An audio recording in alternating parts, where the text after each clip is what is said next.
ఎవరి జాతకంలో అయినా రాజకీయ యోగం లేకపోతే వాళ్ళ జీవితంలో బాగుపడే అవకాశమే లేదు. గొప్పవాళ్ళు అవ్వటం కానీ, అధికార పదవులు కానీ, 10 మందితో దండం పెట్టించుకోవడం కానీ, అత్యధికమైన సంపదలు కానీ ఆస్కారమే ఉండదు. రాజయోగ సాధనకి ఏకైక మార్గము సూర్య భగవానుడు. నీళ్లలో చక్కగా పసుపు కలిపి 11 సార్లు సూర్యదేవాయ రాజయోగం దేహి ప్రైత్య స్వాహ ఈ మంత్రాన్ని 11 సార్లు చదవాలి. 42 రోజులు ప్రతిరోజు చేయాలి. అలాగే ఆడవాళ్ళు అయితే 21 రోజులు కంటిన్యూస్గా చేయాలి. జీవితంలో మిరాకిల్స్ స్టార్ట్ అవుతాయి చూడండి. వీటన్నిటికంటే గొప్ప విషయం ఏంటంటే అదృష్టరత్నం రాయడం. అదృష్టరత్నం అనేదే రాజయోగాన్ని కలిగించేది. ఎందుకని అదృష్టరత్నంలో అన్ని రకాల సుఖాలు, సంతోషాలు, పెరుగుదల, గొప్పదనము పుట్టించే బ్రహ్మ దాంట్లోనే ఉంటాడు. అన్ని రకాల ఐశ్వర్యాలు ఇచ్చే విష్ణువు దాంట్లో ఉంటాడు. అన్ని రకాల చెడుని హరించే ఈశ్వరుడు కూడా దాంట్లోనే ఉంటాడు. వాళ్ళ భార్యలైన ఐం హ్రీం శ్రీం అదృష్టరత్నం మీద ఎప్పుడైనా గమనించండి. మొత్తం కూడా రాసి ఉంటుంది పూర్తిగా.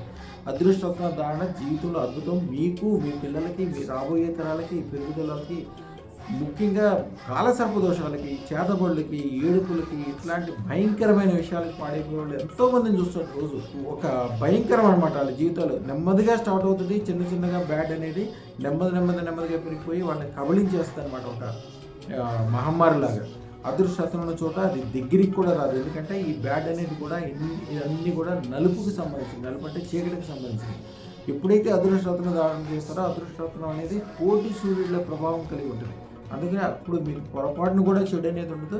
మైత్రి99993389 ఈ నెంబర్కి ఫోన్ చేస్తే, వాట్సాప్ కాల్ చేస్తే మీకు ఉచితంగా జ్యోతిష్యం చెప్పడమే కాకుండా ఏం పెట్టుకోవాలి, ఎట్లా పెట్టుకోవాలి, దాని విధి విధానాలు అన్నీ వివరంగా చెప్తారు. అంత ఫ్రీనే. శుభం భూయాత్.